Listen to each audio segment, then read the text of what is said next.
नमस्कार विद्यार्थी मित्र आणि मैत्रिणींनो, जॉब सपोर्ट या यूट्यूब चॅनलवरती तुमचे स्वागत आहे। मित्रांनो, तलाठी भरती 2023 संदर्भातील महत्त्वाचा असा अपडेट आपण आजच्या या व्हिडिओद्वारे पाहणार आहोत।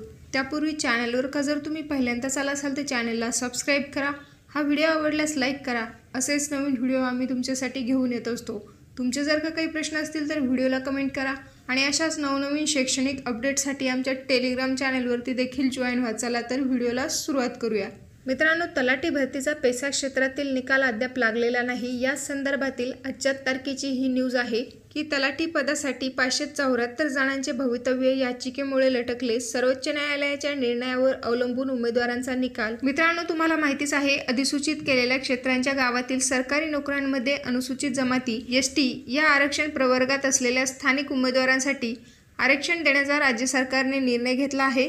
या निर्णयाविरोधात सर्वोच्च न्यायालयात याचिका दाखल करण्यात आली आहे। यामुळे पेसा संदर्भातील न्यायालयाचा निकाल येईपर्यंत राज्यातील आदिवासी बहुल क्षेत्रातील तलाठी भरतीबाबतचा निर्णय मागे ठेवण्यात आला आहे।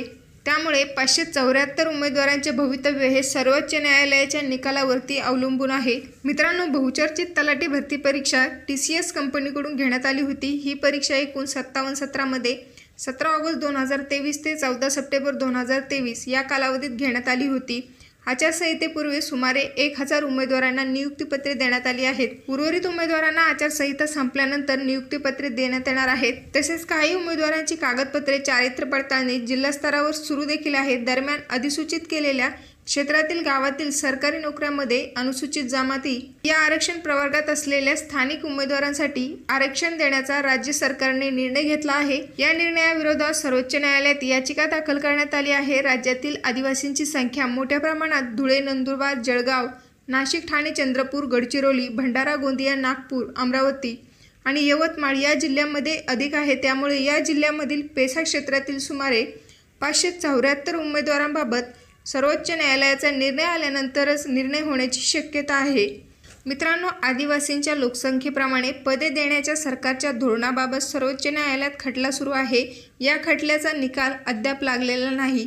त्यामुळे तलाठी भरतीमधील पेसा क्षेत्रातील उमेदवारांबाबतचा निर्णय अद्याप राखून ठेवण्यात आला आहे। न्यायालयाच्या निर्णयानुसार पुढील कारवाई केली जाईल, अशी माहिती भूमी अभिलेख विभागातील अतिवरिष्ठ अधिकाऱ्यांनी दिली आहे। तसेच वेटिंगवरचे जे उमेदवार आहेत त्यांच्यासाठी देखील एक आनंदाची बातमी आहे की तलाठी पदांच्या 40 जागांसाठी वेटिंगवरच्या उमेदवारांना संधी, त्यांना सोमवारी कागदपत्रे पडताळणीसाठी बोलवण्यात येईल। पेसा क्षेत्रातील 10 जागा वगळता 241 जागांपैकी 231 जागांसाठी सोमवारपासून प्रतीक्षा यादीतील उमेदवारांना संधी दिली जाणार आहे। यापूर्वी 231 जागांसाठी संवर्ग कागदपत्रे पडताळणी अनेक उमेदवार अपात्र ठरले असल्यामुळे प्रतीक्षा यादीतील उमेदवारांना संधी दिली जात आहेत। तसेच 231 जागांपैकी 3 निकाल राखीव ठेवण्यात आले आहेत। तर कागदपत्रे पडताळणी करण्यासाठी 59 जणांनी अनुपस्थिती दिली आहे। हे सर्व उमेदवार अन्य ठिकाणी सेवेत रुजू झाले असल्याचे त्यांनी स्वतःहून कळवले आहे।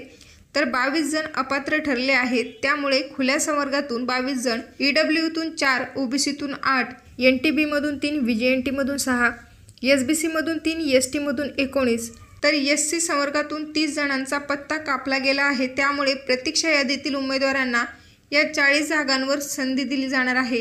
तर मित्रांनो, अशा प्रकारे सोमवारपासून प्रतीक्षा यादीतील उमेदवारांची कागदपत्रे तपासणी सुरू होईल। दिवसभरात ही प्रक्रिया पूर्ण होईल। त्यानंतर निवड झालेल्या उमेदवारांना नियुक्तीपत्रे दिले जातील। त्यासोबतच नियुक्तीचे ठिकाण देखील कळवले जाईल, अशी माहिती आजच्या न्यूजमध्ये देण्यात आलेली आहे। तर ही होती महत्त्वाची अशी माहिती।